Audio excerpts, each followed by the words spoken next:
السلام علیکم ورحمۃ اللہ وبرکاتہ۔ اللہم صلی وسلم علی نبینا محمد۔ انسان اگر گناہ کرتا ہے پھر وہ سچی توبہ کرتا ہے تو اللہ تعالیٰ اس کے سارے گناہ معاف فرما دیتے ہیں، لیکن سچی توبہ کی شرط یہ ہے کہ دوبارہ وہ گناہ نہ دہرایا جائے۔ انسان سے اگر کفر، شرک، قتل یا زنا جیسے بڑے گناہ ہو جائیں، پھر بعد میں اسے اللہ کی عظمت کا احساس اور اپنے گناہوں پر ندامت ہو، پھر وہ سچے دل سے اپنے رب کو پکارے اور توبہ کر لے تو اللہ تعالیٰ اس کے پچھلے سارے گناہ معاف فرما دیتے ہیں۔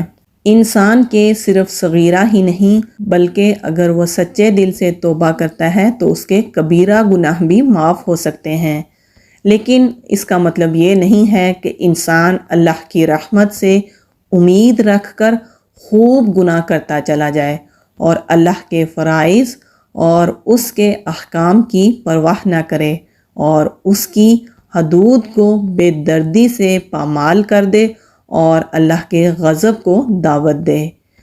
ہمیں ہمیشہ یہ یاد رکھنا چاہیے، اللہ تعالیٰ جہاں غفور الرحیم ہے وہاں عزیز ذو انتقام بھی ہے۔ پھر اللہ ہی سے توبہ کرنی چاہیے، اسی کے سامنے معافی مانگنی چاہیے، دوسروں کے سامنے اپنے گناہ کو بیان نہیں کرنا چاہیے۔ توبہ کی شرائط میں سے یہ بھی ہے کہ اللہ تعالیٰ کی طرف رجوع کیا جائے، اللہ کے حکموں کو مانا جائے، جو نافرمانی ہو چکی ہے اس کے بدلے میں اللہ کی فرما برداری کی جائے۔ جو معافی مانگتا ہے اللہ تعالیٰ اس کو معاف کر دیتے ہیں۔ کبیرہ گناہوں کے لیے معافی مانگنا شرط ہے۔ انس بن مالک رضی اللہ تعالیٰ عنہ کہتے ہیں کہ میں نے رسول اللہ صلی اللہ علیہ وآلہ وسلم کو فرماتے ہوئے سنا کہ اللہ تبارک و تعالیٰ فرماتا ہے، اے ابن آدم، بے شک جب تو مجھے پکارے گا اور مجھ سے امید رکھے گا تو جو بھی گناہ تجھ سے ہو گئے ہیں میں ان کو بخشتا رہوں گا اور مجھے کوئی پرواہ نہیں ہے۔ اے ابن آدم، اگر تیرے گناہ آسمان کی بلندیوں تک پہنچ جائیں پھر تو مجھ سے بخشش طلب کرے تو میں تجھے بخش دوں گا اور میں کوئی پرواہ نہیں کروں گا۔ اے ابن آدم، بے شک اگر تو زمین کے برابر گناہ میرے پاس لے کر آئے اور اس حال میں مجھے ملے کہ میرے ساتھ کسی کو شریک نہ کیا ہو تو میں تجھے ان گناہوں کے بدلے بخشش عطا کر دوں گا۔ بخشش مانگنے والے کے لیے اللہ تعالیٰ نے بخشش کا وعدہ بھی کیا ہے۔ مسند احمد کی روایت ہے، رسول اللہ صلی اللہ علیہ وآلہ وسلم نے فرمایا، بے شک ابلیس نے اپنے رب سے کہا، مجھے تیری عزت اور جلال کی قسم، میں بنی آدم کو اس وقت تک گمراہ کرتا رہوں گا جب تک اس کے جسم میں روح رہے گی۔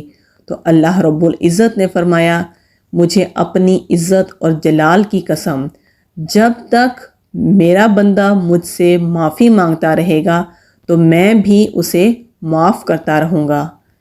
انسان کی توبہ اس وقت تک قبول ہوتی ہے جب تک اسے موت کے فرشتے نظر نہ آ جائیں، اس لیے ہمیں ہر وقت توبہ استغفار کرتے رہنا چاہیے۔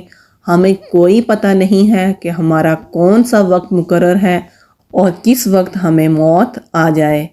اپنی زندگی کا شعار بنا لیں کہ وہ تمام گناہ جو ہم نے کیے ہیں اور ہمیں یاد ہیں اور وہ بھی جو ہم نے کیے اور ہمیں یاد نہیں ہیں، ان سب پر اللہ تعالیٰ سے توبہ استغفار کرتے رہنا چاہیے اور ہمیشہ یہ دعا مانگتے رہیں، اللہم انی اعوذ بک ان اشرک بک وانا اعلم واستغفرک لما لا اعلم۔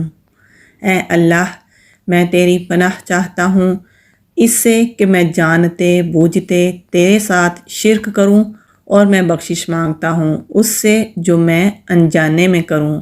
صحیح بخاری کی حدیث میں یہ دعا موجود ہے۔ پھر اللہ کے حقوق ہوں یا بندوں کے حقوق، سب کے بارے میں ہمیں فکر مند رہنا چاہیے اور جو کمی کوتاہی ہو گئی ہو اس پر معافی مانگ لینی چاہیے۔ کثرت سے توبہ استغفار کرتے رہنا چاہیے۔ اور وہ اذکار ہمیں کرنے چاہیے جو کہ نبی کریم صلی اللہ علیہ وآلہ وسلم نے ہمیں کرنے کی تلقین فرمائی ہے۔ 5 طرح کے خاص استغفار ہیں جو کہ نبی کریم صلی اللہ علیہ وآلہ وسلم نے ہمیں سکھائے ہیں۔ چینل پر ویڈیو موجود ہے، آپ وہ دیکھ سکتے ہیں۔ اپنے لیے بھی اور اپنے مومن بہن بھائیوں کے لیے بھی ہمیشہ توبہ استغفار کرتے رہنا چاہیے، اور ان کے لیے بھی یہ دعا مانگنی چاہیے، اللہم اغفر لی وللمؤمنین والمؤمنات والمسلمین والمسلمات۔ اللہ تعالیٰ سے دعا کرتے ہیں کہ اللہ تعالیٰ ہمارے تمام صغیرہ کبیرہ جو ہم نے گناہ جان بوجھ کر کیے اور جو انجانے میں کیے، سب گناہوں کو اللہ تعالیٰ معاف فرما دے، اور اللہ تعالیٰ ہمیں ہمیشہ توبہ اور استغفار کرتے رہنے کی توفیق عطا فرمائے۔ آمین۔ السلام علیکم ورحمۃ اللہ وبرکاتہ۔